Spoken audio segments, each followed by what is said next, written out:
विद्यार्थी मित्रों, पूजा विद्यालयना ऑनलाइन वर्गखंडમાં આપ સર્વેનું હાર્દિક સ્વાગત છે। ધોરણ 10 વિજ્ઞાન પ્રકરણ 12 વિદ્યુત। ગયા લેક્ચરની અંદર આપણે વિદ્યુત સ્થિતિમાન સુધી જોઈ ગયા। આજે આપણે વિદ્યુત પરિપથની આકૃતિ એટલે કે એનો સર્કિટ ડાયાગ્રામ વડે વિદ્યુત પરિપથનું વર્ણન કેવી રીતે થાય એના વિશે સમજવાનું છે। તો પરિપથની આકૃતિ વિશે આજે આપણે જોઈશું। તો આપણે એક આકૃતિ જોયેલી, જે આકૃતિ હતી 12.1 માં એક વિદ્યુત કોષ, એક કળ, એક વિદ્યુત ઘટક અથવા તો એક કરતાં વધારે વિદ્યુત ઘટકો તથા તેના જોડાણની પ્રણાલીગત પદ્ધતિ વિશે વિદ્યુત પરિપથ જોયો હતો। આજે આપણે વિદ્યુત પરિપથની અંદર કેટલાક સંકેતો કેવી રીતે લેવામાં આવે છે તેના વિશે આપણે અભ્યાસ કરીશું। તો અહીંયા જુઓ મિત્રો, આપણને શું બતાવેલું છે કે વિદ્યુત કોષ બતાવે છે। વિદ્યુત કોષ બતાવવા માટે આપણે એક મોટી લીટી, એક નાની લીટી કરીશું અને બે છેડે આપણે આ રીતે જોડાણ બતાવીશું। જે બાજુ મોટી લીટી હોય એ બાજુ આપણે ધન ધ્રુવ બતાવીએ છીએ અને જે બાજુ નાનો ભાગ છે ત્યાં ઋણ ધ્રુવ બતાવીએ છીએ। બીજા ક્રમની અંદર આપણને બેટરી અથવા વિદ્યુત કોષોનું સંયોજન બતાવેલું છે। એટલે એક કરતાં વધારે વિદ્યુત કોષો જ્યારે એક સાથે જોડેલા હોય ત્યારે આપણે એને આ રીતે દર્શાવીએ છીએ। ત્રીજા ક્રમની અંદર આપણને પ્લગ અથવા તો સ્વિચ ખુલ્લી દર્શાવેલી છે। તો એની અંદર વચ્ચે આપણે ટપકું કરીને આપેલું નથી, મતલબ આ પરિપથ કેવો પરિપથ છે? તો ખુલ્લો વિદ્યુત પરિપથ છે, બરાબર। ચોથા ક્રમની અંદર આપણને પ્લગ કળ અથવા તો બંધ સ્વિચ આપેલી છે। એનો મતલબ કે આ પરિપથ કેવો છે? બંધ પરિપથ છે, એની અંદર કળ અથવા તો પ્લગ ઇન્સર્ટ કરેલો છે। પાંચમા જોડાણની અંદર આપણને પાંચમા ક્રમની અંદર તારનું ભૌતિક જોડાણ દર્શાવેલું છે। એટલે કે આવો એક તાર છે, એને બીજો એક તાર અહીંયાથી શું થાય છે? જોડાણ પામે છે। જ્યારે છઠ્ઠા ક્રમની અંદર આપણને જોડાણ વગર એકબીજાની ઉપરથી પસાર થતો તાર આપણને દર્શાવેલો છે। એની અંદર આપણે આકૃતિ કંઈક આવી રીતે લઈએ છીએ કે આ રીતે એક તાર જાય છે, એની ઉપર બીજો એક તાર અહીંયા આવે છે। એ તારને જોડાણ થતું નથી, પરંતુ આ રીતે તારની ઉપર થઈ અને બીજો તાર પસાર થઈ જાય છે। સાતમા ક્રમની અંદર આપણને આ રીતે એમ જેવી નિશાની અથવા આ રીતે આપણને બલ્બ દર્શાવેલો હોય છે। આઠમા ક્રમની અંદર આપણને આ અવરોધ દર્શાવેલો છે। ઘણી વખત વિદ્યુત પરિપથની અંદર પ્રવાહનું મૂલ્ય વધારવા કે ઘટાડવા માટે પરિપથની અંદર અવરોધ જોડવામાં આવે છે। ઘણી વખત પરિપથમાં ચલિત અવરોધ જોડવામાં આવે છે। ચલિત અવરોધની નિશાની આ રીતે અવરોધ હોય, એની અંદર આવો અવરોધ હોય તો એની અંદર આ રીતે નિશાની કરવામાં આવે છે, આ રીતે એરો કરીને, અથવા બીજી રીત દર્શાવવા માટે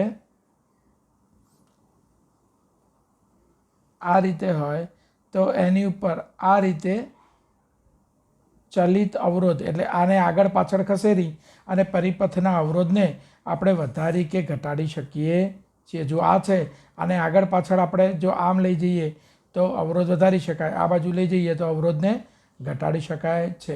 અહીંયા આપણને એમીટર આપેલું છે, જે વિદ્યુત પ્રવાહનું મૂલ્ય, વિદ્યુત પ્રવાહ જેને આપણે આઈ કહીએ છીએ એનું મૂલ્ય દર્શાવે છે। જ્યારે આ વોલ્ટમીટર આપેલું છે, જે વીજ સ્થિતિમાનનું મૂલ્ય દર્શાવે છે। એના ધન અને ઋણ છેડા આપણને અહીંયા દર્શાવેલા છે, બરાબર મિત્રો। હવે આવે છે ઓહમનો નિયમ। શું કોઈ વાહકના બે છેડા વચ્ચેના વિદ્યુત સ્થિતિમાનના તફાવત અને તેમાંથી પસાર થતા વિદ્યુત પ્રવાહ વચ્ચે કોઈ સંબંધ છે? ચાલો આપણે એક પ્રવૃત્તિ દ્વારા સ્પષ્ટ કરીએ। આકૃતિ 12.2માં દર્શાવ્યા અનુસાર એક પરિપથ તૈયાર કરો. આ પરિપથમાં 0.5 મીટર લાંબો નિક્રોમનો તાર XY, એક એમીટર અને 1.5 વોલ્ટના 4 વિદ્યુત કોષ જોડો અને એના દ્વારા આપણે ઓમના નિયમનો સાબિતી મેળવવાની છે. હવે નિક્રોમનો જે તાર છે એ નિકલ, ક્રોમિયમ, મેંગેનીઝ અને લોખંડની મિશ્ર ધાતુ છે. નિક્રોમ એ શાની મિશ્ર ધાતુ છે?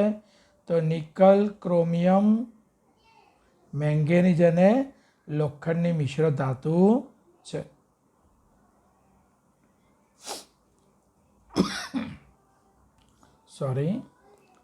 સૌપ્રથમ પરિપથમાં વિદ્યુત પ્રવાહના પ્રાપ્તિ સ્થાન તરીકે એક કોષ જોડો.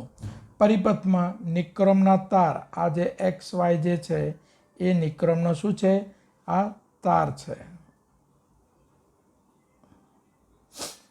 માટે એમીટરનું અવલોકન I, એટલે એમીટર એટલે એનું અવલોકન I જે વિદ્યુત પ્રવાહ દર્શાવે છે, અને વોલ્ટમીટરનું અવલોકન V એટલે આ બે છેડા વચ્ચેના વિદ્યુત સ્થિતિમાનનો તફાવત દર્શાવે છે. હવે પરિપથમાં બે વિદ્યુત કોષ જોડો અને નિક્રોમના તારમાંથી પસાર થતા પ્રવાહ અને તેના બે છેડા વચ્ચેના વિદ્યુત સ્થિતિમાનના તફાવત માટેના અવલોકનો અનુક્રમે એમીટર અને વોલ્ટમીટરમાં નોંધો. એટલે જુઓ, પહેલાં આપણે આ જોડાણ 1 કરવાનું છે, ત્યારબાદ એ જોડાણ છોડીને જોડાણ 2 કરવાનું છે, પછી જોડાણ 3 કરવાનું છે, અને પછી આ જોડાણ 4 કરવાનું છે, અને એના અવલોકનો આપણે અહીંયા કોષ્ટકમાં નોંધવાના છે. ધારો કે જોડાણ 1 વખતે નિક્રોમના તારમાંથી પસાર થતો વિદ્યુત પ્રવાહ 0.1 એમ્પિયર દર્શાવે છે, અને નિક્રોમના બે તારના છેડા વચ્ચે વિદ્યુત સ્થિતિમાનનો તફાવત આપણને કેટલો બતાવે છે? 1.5 વોલ્ટ. કારણ કે આપણે એક બેટરી 1.5 વોલ્ટની છે, અથવા એક વિદ્યુત કોષ 1.5 વોલ્ટનો છે એમ આપણે માનીએ છીએ. પછી બીજા જોડાણની અંદર આપણને એમીટરનું અવલોકન 0.2 એમ્પિયર બતાવે છે, અને નિક્રોમના જે બે તારના વિદ્યુત સ્થિતિમાનનો તફાવત જે V વોલ્ટ છે એ આપણને કેટલો બતાવે છે? 3.0 દર્શાવે છે. ત્રીજું, જ્યારે 3 કોષ આપણે જોડીશું ત્યારે એમીટરનું અવલોકન આપણને 0.3 દર્શાવે છે, અને 3 કોષ લીધા એટલે એ વખતે વોલ્ટમીટરનું અવલોકન 4.5 વોલ્ટ દર્શાવે છે. આગળ આપણે જોઈશું 4 કોષ જોડીશું તો 4 કોષ વખતે આપણને એમીટરનું અવલોકન 0.4 એમ્પિયર દર્શાવે છે, અને 4 કોષ જોડ્યા તો 4 કોષ 1.5નો એટલે આપણને અહીંયા અવલોકન કેટલું બતાવશે? 6.0 દર્શાવે છે. હવે V/I કરીએ આપણે તો V એટલે કેટલા છે? 1.5 છેદમાં 0.1 એટલે જવાબ કેટલો આવશે? 15. અહીંયા 3 છેદમાં 0.2 એટલે 30/2 એટલે પણ જવાબ કેટલો મળશે? 15. એ જ રીતે અહીંયા 4.5/3 એટલે 4.5/0.3 એટલે 45/3 એટલે અહીંયા પણ અવલોકન કેટલું મળશે? V/I 15, ને અહીંયા પણ કેટલું મળશે? 15. હવે આ પ્રયોગના અવલોકનો ઉપરથી આપણે વિચારી શકીએ કે દરેક કિસ્સામાં V/Iનું મૂલ્ય લગભગ કેવું આપણને સમાન, આપણને 15 મળે છે. V વિરુદ્ધ Iનો આલેખ ઉગમ બિંદુમાંથી પસાર થતી સુરેખા મળે છે, એટલે કે V/Iનો આલેખ આપણને કેવો? આ રીતે અચળ આલેખ મળે છે. ઈસવીસન 1827માં જર્મન ભૌતિકશાસ્ત્રી સિમોન ઓહમે ધાતુના તારમાંથી પસાર થતા વિદ્યુત પ્રવાહ I અને તેના બે છેડા વચ્ચેના વિદ્યુત સ્થિતિમાનના તફાવત વચ્ચેનો સંબંધ શોધ્યો, અને એ જે સંબંધ શોધ્યો એ સંબંધને ઓહમના નિયમ તરીકે ઓળખવામાં આવે છે. તો ઓહમનો નિયમ શું છે? તો અચળ તાપમાને વાહકમાંથી પસાર થતો વિદ્યુત પ્રવાહ તે વાહકના બે છેડા વચ્ચે લાગુ પાડેલા વિદ્યુત સ્થિતિમાનના તફાવત વીના સમપ્રમાણમાં હોય છે. એટલે આપણે કહી શકીએ કે વી ચલે છે આઈ, બરાબર. અથવા વી અપોન આઈ, આઈને ભાગ્યામાંથી ગુણ્યામાં મૂકીએ તો વી અપોન આઈ બરાબર શું થાય છે? અચળ મળે છે. અને આ અચળ કિંમતને આપણે તારના અવરોધ આર તરીકે ઓળખીએ છીએ. એટલે વી અપોન આઈ બરાબર આર, અને માટે વી બરાબર શું સૂત્ર મળે છે આપણને? આઈ આર એવું સૂત્ર મળે છે, જેને ઓમના નિયમનું સૂત્ર પણ આપણે કહી શકીએ છીએ. સમીકરણ 12.5માં આર એ આપેલા તાપમાને આપેલ ધાતુના તાર માટેનો શું છે? અચળાંક છે, જેને તારનો અવરોધ કહેવામાં આવે છે. તે વાહકનો તેમાંથી પસાર થતા વિદ્યુત ભારનો વિરોધ કરવાનો ગુણધર્મ દર્શાવે છે. અવરોધનો એસઆઈ એકમ શું છે? ઓમ છે. અને એને ગ્રીક મૂળાક્ષર ઓમેગા વડે દર્શાવવામાં આવે છે. તો મિત્રો, જેમ આપણે ગુજરાતીની અંદર મૂળાક્ષરો કયા? તો ક, ખ, ગ, ગ, ચ, છ, એમ આપણો જે કક્કો છે એ મૂળાક્ષર છે. અંગ્રેજીની અંદર ABCD એવા કુલ 26 મૂળાક્ષરો છે. એમ ગ્રીક ભાષામાં કુલ કેટલા મૂળાક્ષરો છે? 24 મૂળાક્ષર છે.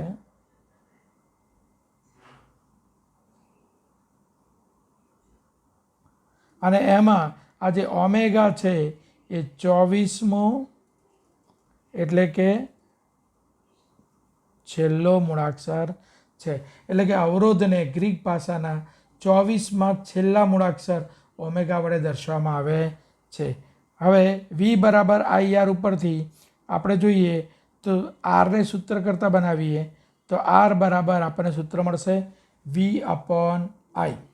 જો વાહકના બે છેડા વચ્ચેના વિદ્યુત સ્થિતિમાનનો તફાવત 1 વોલ્ટ હોય અને તેમાંથી પસાર થતો વિદ્યુત પ્રવાહ 1 એમ્પિયર હોય તો વાહકનો અવરોધ 1 ઓમ છે તેમ કહી શકાય. આમ 1 ohm is equal to 1 volt upon 1 ampere. 1 ohm is equal to 1 volt upon 1 ampere મળે છે. I is equal to V upon R. અહીંયાથી આઈને આપણે અહીંયા લઈ જઈએ અને આરને નીચે લાવી દઈએ તો આપણને સૂત્ર શું મળે? I is equal to V upon R સૂત્ર મળે છે. આ સમીકરણ 12.7 એટલે આના ઉપરથી સ્પષ્ટ છે કે અવરોધમાંથી પસાર થતો વિદ્યુત પ્રવાહ તે અવરોધના મૂલ્યના વ્યસ્ત પ્રમાણમાં હોય છે. આનો મતલબ આપણે એવો કરી શકીએ કે જો અવરોધનું મૂલ્ય બમણું કરવામાં આવે તો વિદ્યુત પ્રવાહ કેવો થઈ જાય? અડધો થઈ જાય. અને અવરોધનું મૂલ્ય જો અડધું કરવામાં આવે તો વિદ્યુત પ્રવાહ કેવો થઈ જાય? બમણો થાય. ટૂંકમાં પરિપથમાં જેટલો અવરોધ ઓછો એટલો વિદ્યુત પ્રવાહનું મૂલ્ય વધારે, અને જેટલો અવરોધ વધારે એટલું વિદ્યુત પ્રવાહનું મૂલ્ય ઓછું હોય છે. જે ઘટકની મદદથી વોલ્ટેજનું પ્રાપ્તિ સ્થાન બદલ્યા વગર વિદ્યુત પ્રવાહનું નિયમન કરી શકાય તેવા ઘટકને શું કહેવામાં આવે છે? ચલ અવરોધ તરીકે ઓળખવામાં આવે છે. વિદ્યુત પરિપથમાં પરિપથનો અવરોધ બદલવા માટે ઉપયોગમાં લેવામાં આવતા સાધનને રિઓસ્ટેટ શું કહેવામાં આવે છે? રિઓસ્ટેટ, અથવા ગુજરાતીમાં એને આપણે ચલ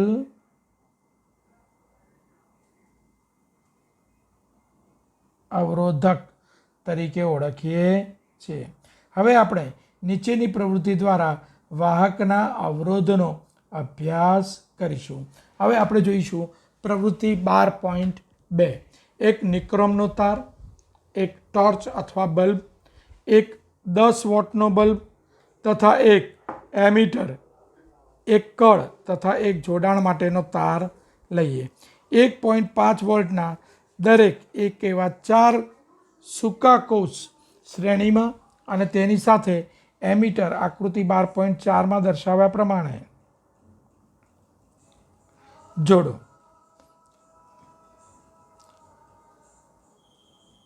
હવે જો અહીંયા આપણને એમીટર શ્રેણીમાં જોડેલું છે આ XY અંદર આપણે જુદા જુદા શું કરીશું, તાર જુદા જુદા અવરોધવાળા મૂકીશું.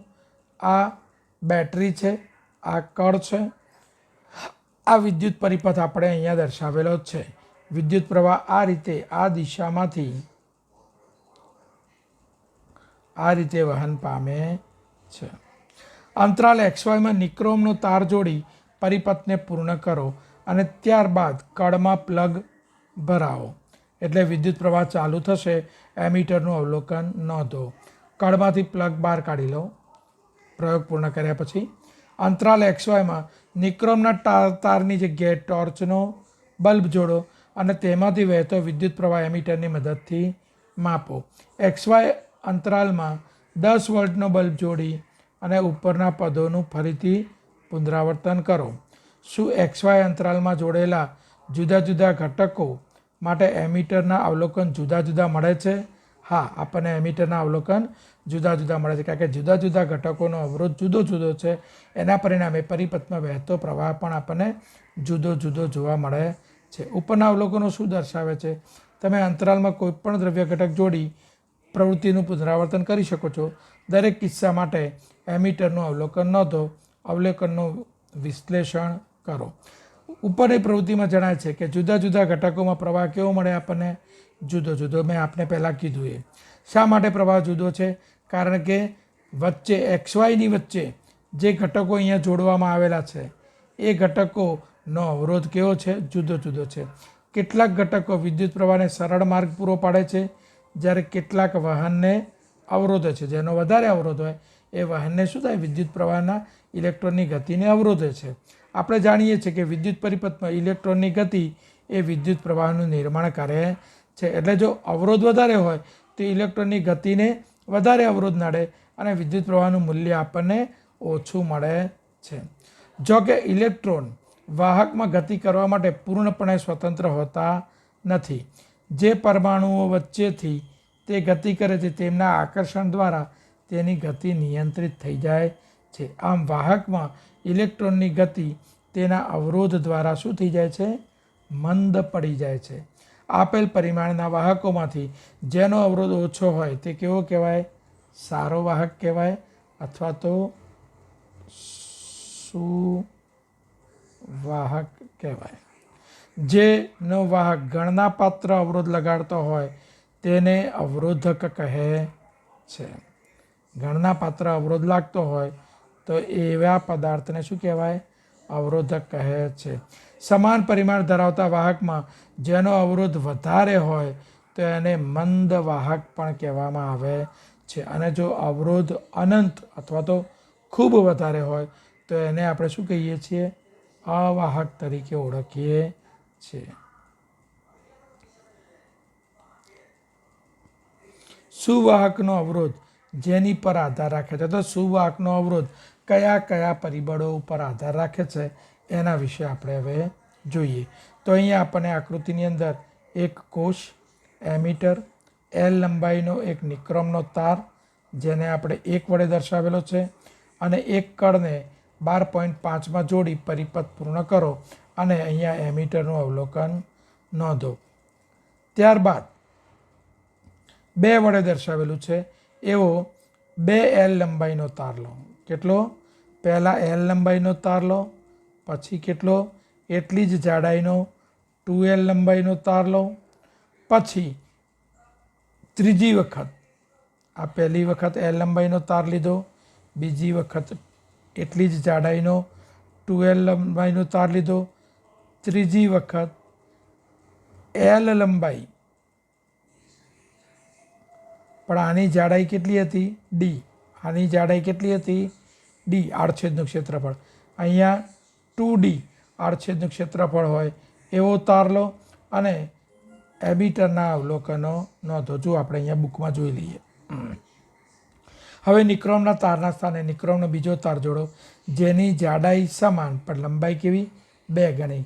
એટલે D સમાન હોય પણ લંબાઈ 2L હોય અને એમીટરનું અવલોકન નોંધો.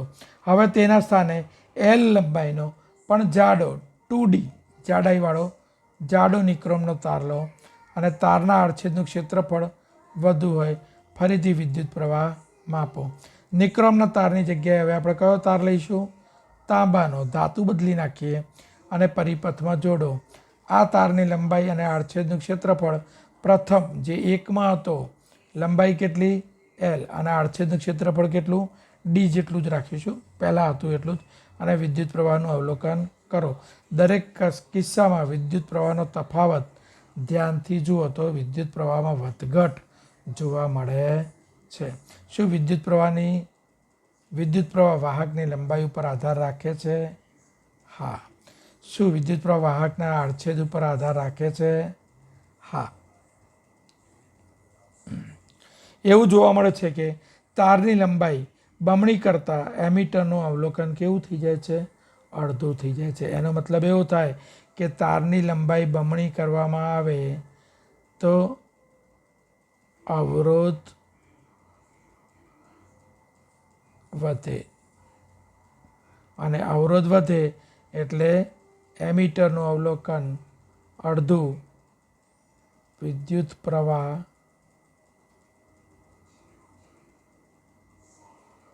ઘટે છે.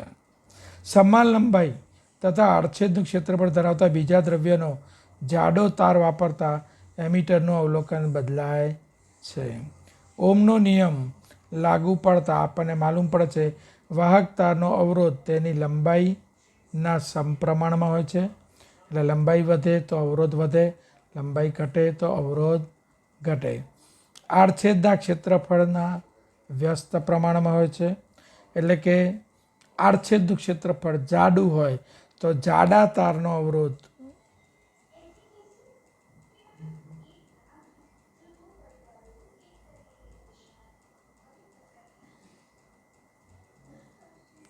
ઓછો અને પાતળા તારનો અવરોધ કેવો? વધારે હોય છે. તેના દ્રવ્યની જાત ઉપર પણ આધાર રાખે છે. તાંબાનો અવરોધ કેવો હોય છે? ઓછો હોય છે, જ્યારે નિક્રોમનો અવરોધ વધારે હોય છે. એલ્યુમિનિયમનો અવરોધ પ્રમાણમાં વધારે હોય છે. ચોકસાઈપૂર્વકના માપન દર્શાવે છે કે એક સમાન વાહકનો અવરોધ તેની લંબાઈ Lના સમપ્રમાણમાં. લંબાઈ વધે તો અવરોધ વધે, લંબાઈ ઘટે તો અવરોધ ઘટે. અને આડછેદના ક્ષેત્રફળના વ્યસ્ત પ્રમાણમાં. એટલે કે જાડાઈ વધે તો અવરોધ ઘટે, અને તાર પાતળો હોય તો અવરોધ વધારે હોય છે. એનો મતલબ એવો થાય કે R ચલે છે L અને R ચલે છે 1/A. આ બંનેને ભેગા કરો તો શું બનશે? R ચલે છે L/A. ચલે છે કાઢી નાખવો હોય તો મારે ત્યાં ગણિતના શબ્દોમાં ચલન કાઢવું હોય તો કોઈ અચળાંકના સમપ્રમાણમાં હોય આ, એટલે R બરાબર ρL/A. આને શું કહેવામાં આવે છે? ρ કહેવામાં આવે છે. R બરાબર ρL/A. જ્યાં ρ એ સપ્રમાણતા અચળાંક છે, તેને વાહકના દ્રવ્યની વિદ્યુત અવરોધકતા કહેવામાં આવે છે. તેનો SI એકમ ઓમ મીટર છે. શું છે? ઓમ મીટર અને વંચાય. તે દ્રવ્યનો લાક્ષણિક ગુણધર્મ છે. ધાતુઓ અને મિશ્ર ધાતુઓની અવરોધકતા ખૂબ ઓછી હોય છે.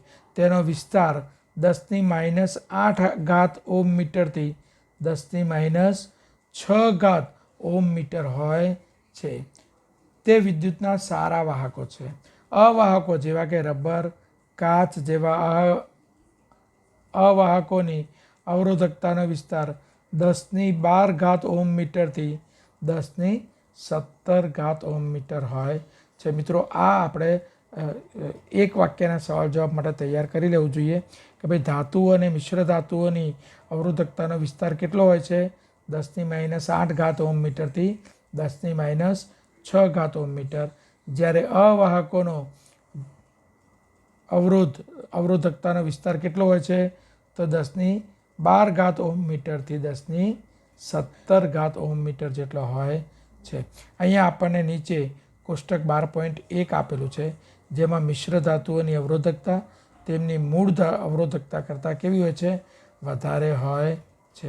મિશ્ર ધાતુઓ ઊંચા તાપમાને ત્વરિત ઓક્સિડાઇઝ થતી નથી, એટલે કે ઓક્સિજન જોડે સંયોજાતી નથી, એનું દહન થતું નથી. કોઈ પણ પદાર્થ ઓક્સિજન જોડે સંયોજાય એટલે પદાર્થનું દહન થયું કહેવાય. એટલે ઓક્સિડાઇઝ થતી નથી, ઓક્સિજન જોડે સંયોજાતી નથી. આ કારણસર તે વ્યવહારમાં ઉષ્મીય સાધનોમાં વપરાય છે. ઉષ્મીય સાધનો કયા કયા? તો વિદ્યુતની તાપીય અસર ઉપર કાર્ય કરતા સાધનો કયા કયા? તો ઇલેક્ટ્રિક ઇસ્ત્રી, ટોસ્ટર, વિદ્યુત હીટર, બલ્બના ફિલામેન્ટ માટે એકમાત્ર ટંગસ્ટનનો ઉપયોગ કરવામાં આવે છે, જ્યારે તાંબા અને એલ્યુમિનિયમનો ઉપયોગ વિદ્યુત પ્રવાહના વહન કરતા તારોની બનાવટમાં થાય છે.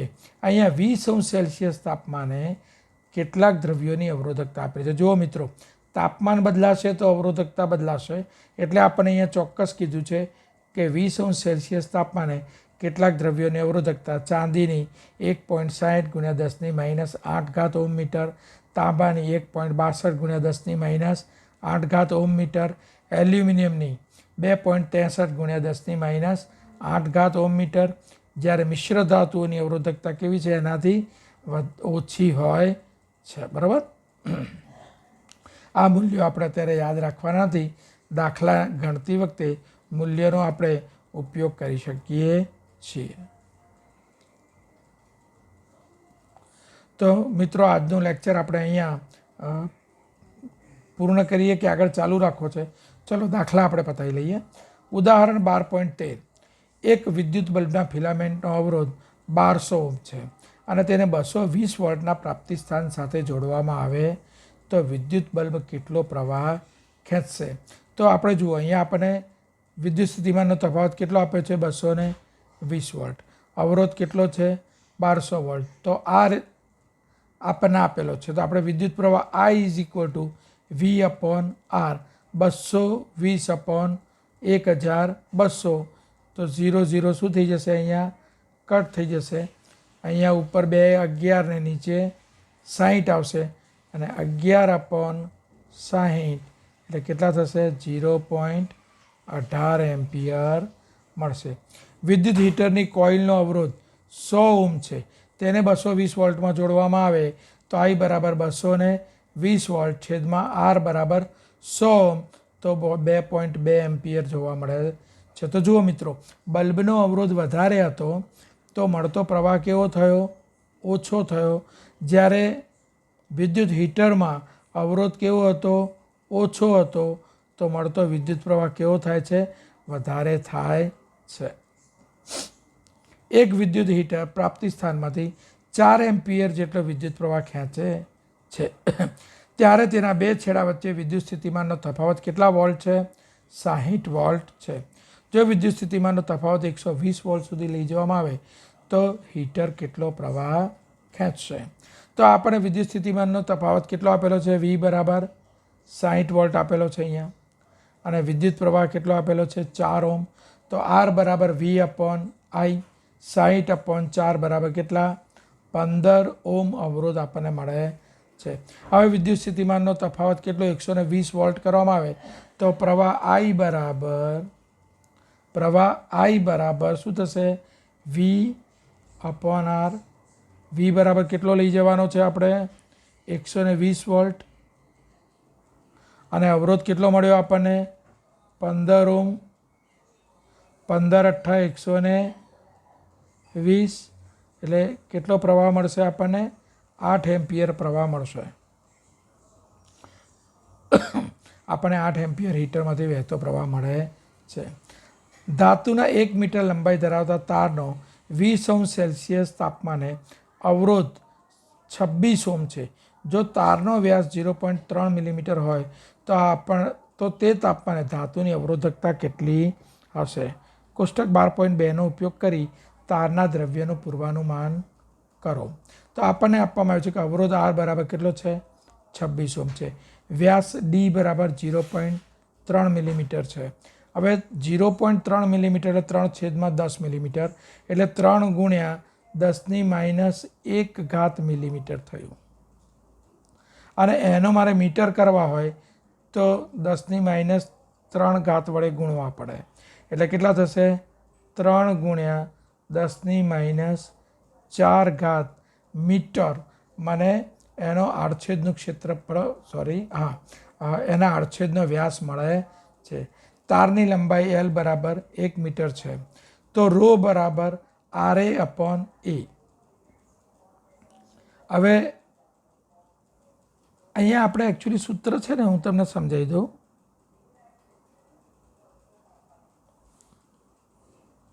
ρ ઇઝ ઇક્વલ ટુ RA/L છે. હવે અહીંયા R એટલે અવરોધ છે, A એટલે શું થશે? πr²/L. આ સૂત્રને ચોપડીમાં કઈ રીતે લીધું છે સમજાવું છું. R પાઈ આ d/2 નો સ્ક્વેર છેદમાં L. એટલે ચોપડીમાં સૂત્ર બનાવ્યું છે R પાઈ d²/2 નો સ્ક્વેર કેટલો થશે નીચે? 4L. ખ્યાલ આવી ગયો મિત્રો? જે સૂત્ર ચોપડીમાં લીધું છે એ આ પ્રમાણે લીધેલું છે. એટલે R પાઈ d²/4L. હવે R બરાબર કેટલો આપેલો છે આપણને? R બરાબર આપેલા છે 26. પાઈ 3.14 લઈ લઈશું. D નો સ્ક્વેર છે એટલે 3 ગુણ્યા 10⁻4 નો સ્ક્વેર છેદમાં 4 ગુણ્યા 1. એટલે અહીંયા બનશે 26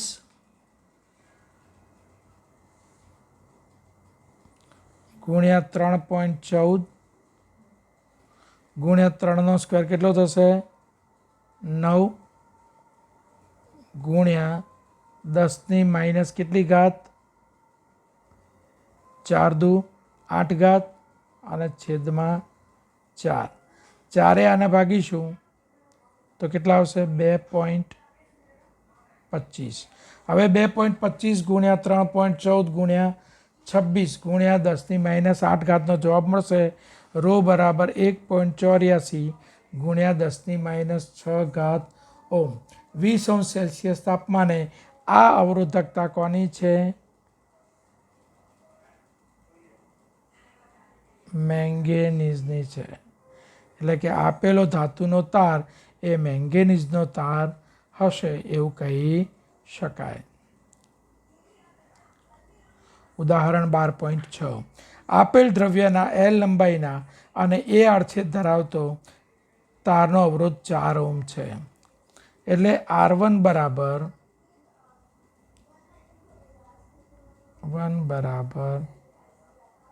ρ/L/A બરાબર કેટલા છે? 4 ઓહ્મ છે.